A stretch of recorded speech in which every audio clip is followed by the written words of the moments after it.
A few months ago, I received a letter from a man named Arthur from New Hampshire. He wrote something that stayed with me. My wife always loved taking care of the flowers in our yard. Every morning she'd water them, talk to them, and smile just seeing them bloom. But one day, she simply stopped. She told me, "The flowers already know what to do with or without me." Only now do I understand what she meant. Messages like this remind us of something essential. The human body has its own way of saying goodbye, and most of the time it speaks in whispers. Recognizing those signs isn't about predicting the end, it's about love in action, about being present with more awareness, more grace, more compassion. Today, I want to share with you 9 gentle signs that someone may be preparing for their final transition. May this video be a space of comfort and reflection. Let's walk through it together. Sign 1. Sudden clarity or final words. Karen, a viewer from Oregon, wrote about her mother, who had been nonverbal for weeks due to advanced dementia. One night, her mother suddenly sat up, looked into her eyes, squeezed her hand, and said, "You were my greatest joy." By morning, she was gone. This moment, known in palliative care as a terminal lucid episode, sometimes happens when a person with severe neurodegenerative disease briefly regains mental clarity. The brain, despite deterioration, appears to reconnect for a brief goodbye. It's rare, unpredictable, and deeply moving. If this happens with someone you love, don't overanalyze it. Just be there. Sometimes the heart finds one last way to speak, through a whispered truth. Sign 2. Social withdrawal with increased reminiscence. Carlos from Tucson, Arizona, shared that his grandmother, once lively and social, had stopped going to church and family events. But at home, she began recalling her youth, her first dance, the house she grew up in, her mother's kitchen. It felt like she was rearranging her memories before turning off the lights, he said. This behavior is referred to in geriatrics as late-life autobiographical reflection. The mind, sensing the nearing of the end, prioritizes emotional memory and identity over current interaction. It's not loneliness, it's a natural retreat inward. What to do? Carlos stopped asking her to join the outside world. Instead, he listened, he recorded her stories. What once felt repetitive became a spoken legacy. Sign 3. Shallow and irregular breathing. Nora, a viewer from Missouri, wrote about her husband, a Korean War veteran. In the final weeks of his life, his breathing changed. He would breathe rapidly for a while, then pause, then slow down again. It sounded like a small bird trying to breathe inside his chest, she said. Doctors called it Cheney-Stokes respiration, a pattern often seen near the end of life. It occurs when the brain's automatic control of breathing falters due to declining oxygen flow. Breathing becomes shallow, uneven, and occasionally interrupted by long pauses. For loved ones, it can be frightening, but for the person experiencing it, it's rarely painful. It's the body slowly letting go. Nora found peace in playing Johnny Cash records, her husband's favorite, and sitting quietly beside him, holding his hand. The music seemed to calm his breathing, and my soul too. If this message is reaching your heart, let us know in the comments. I'm here with love. It helps others feel less alone on this journey. In the next part, we'll explore 3 more signs: skin changes, appetite shifts, and letting go of lifelong joys. Stay with me. Sign 4. Changes in appetite and relationship with food. Grace, a viewer from Minnesota, shared about her grandmother, a woman who loved Sunday roast dinners. It was a tradition: potatoes, gravy, and laughter at the table. But in the last few months, she'd push her plate away after just a few bites. "It's too heavy," she'd whisper, even to her favorite dishes. This loss of appetite, especially in someone who once found joy in cooking and eating, is one of the clearest signs. The body is slowing down. Medically, it reflects a reduction in basal metabolism and a decline in digestive function. As energy needs drop and internal organs become less efficient, Food begins to feel burdensome rather than nourishing. What to do? Grace stopped pushing meals. Instead, she offered tiny, soft portions: cold watermelon cubes, honeyed yogurt, warm tea with cinnamon. It wasn't about calories anymore, she said. It was about comfort and connection. Sign 5.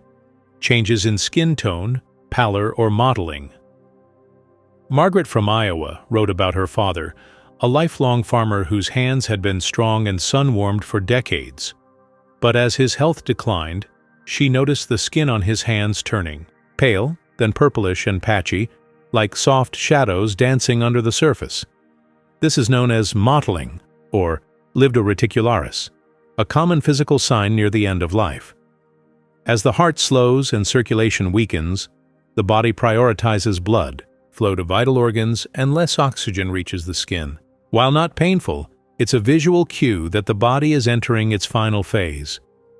What to do? Margaret gently warmed his hands with a soft towel and massaged them with unscented lotion while sharing stories from the farm. It wasn't about fixing, she said. It was about saying, "I'm still here with you." Sign 6. Loss of interest in lifelong activities. Anna from Santa Barbara told me about her mother, once the heartbeat of their home. She loved baking cookies, crocheting, and telling stories to the grandkids. But one day, she stopped. The crochet needles stayed in the drawer. The oven remained cold. When Anna asked why, her mother replied, "I think it's time to just be quiet now, dear." This loss of interest can be subtle at first and often mistaken for fatigue or depression.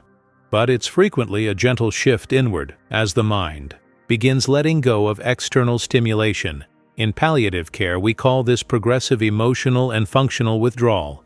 Even joyful tasks can start to feel overwhelming. What to do? Anna brought the moments to her mother. She picked up the yarn and began crocheting beside her, asking for help with the pattern. Sometimes they made a row or two. Other times they just sat in quiet companionship. It wasn't about the craft, Anna said. It was about stitching love, one moment at a time. Has any of these signs reminded you of someone you love? Share a moment in the comments below. Your story may be the bridge someone else needs to walk through this tender chapter. Next, we'll explore the final 3 signs: persistent fatigue, frequent infections, and the quiet message hidden in long silences. Let's continue. Sign 7. Constant fatigue and lack of energy. Samuel from Charleston, South Carolina, shared a story about his father, an energetic man who stayed active well into his 80s. He still swept the yard and repaired small tools in the garage, but one day, it all stopped.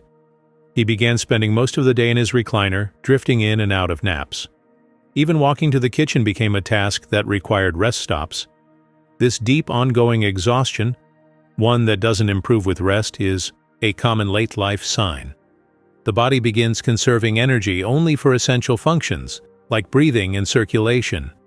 Muscles weaken, oxygen delivery slows, and the smallest effort feels heavy. It's not laziness. It's not depression. It's the body asking gently for stillness. What to do? Samuel stopped encouraging his father to get up and move. Instead, he brought the world to him: books, music, and old stories. It wasn't about walking anymore, he said. It was about sitting beside him with love. Sign 8. Frequent infections and slow healing. Isabel, from Reno, Nevada, wrote about her great-aunt, a strong woman who rarely got sick, but in her final months, she experienced repeated urinary infections, lingering colds, and small cuts on her arms that just wouldn't heal. This is a medical sign of a weakened immune system. As the body nears the end of life, its ability to fight off bacteria, viruses, and even mild wounds diminishes sharply. Circulation slows, immune responses weaken, and even antibiotics become less effective. What to do? Isabel chose not to chase aggressive treatments. Instead, she focused on comfort, hydrating, keeping her aunt's skin clean and moisturized, and creating peaceful surroundings. We couldn't heal the body, she said, but we could heal the fear with care. Sign 9. Prolonged silence and a distant gaze. Juliana from rural Illinois told us about her mother's final days. She spent them in silence, eyes half open, not speaking, but I could feel she still saw me somehow. This kind of stillness is one of the final signs the body gives. The heart slows, the brain quiets, and communication fades. It's not giving up, it's letting go. It's the soul focusing inward, no longer drawn by noise or words. What to do? Juliana sat beside her, brushed her hair, and whispered gently, "You were the best mother I could have asked for." Even without a reply, she knew. The heart still hears. And so, we come to the end of this journey together. And so, we arrive at the quiet close of this journey together. Fatigue, infections, silence, changes in skin, shifts in appetite, the quiet release of long-loved joys, breaths that grow softer, memories that rise like old songs, words that linger long after they're spoken. These are not warnings. They are invitations, not to fear, but to love more deeply, to see more clearly, to be more present. If you're walking beside someone in this season, or if you've walked this path before, please remember you are not alone. There's no manual for goodbye, no perfect gesture, no flawless sentence. There is only presence, a gentle touch, a steady hand, a breath shared between heartbeats. Perhaps the most sacred gift we can offer isn't to hold on tighter, but to walk all the way to the threshold with them, in peace, in reverence, in love. If this message resonated with you, I invite you to share a memory, a moment, or a word that helped you say goodbye. Your story might be the light someone else needs in their darkness, and if you're in the midst of this chapter now, breathe. Let the tears come if they need to. Above all, don't try to do it perfectly. Just try to be there, with your whole heart. Thank you for walking this sacred path with me. If you'd like to continue receiving stories like this, ones that honor the quiet beauty of life and its endings, subscribe and share this with someone who might need it. Until we meet again. With love, and with deep respect for every season of the soul.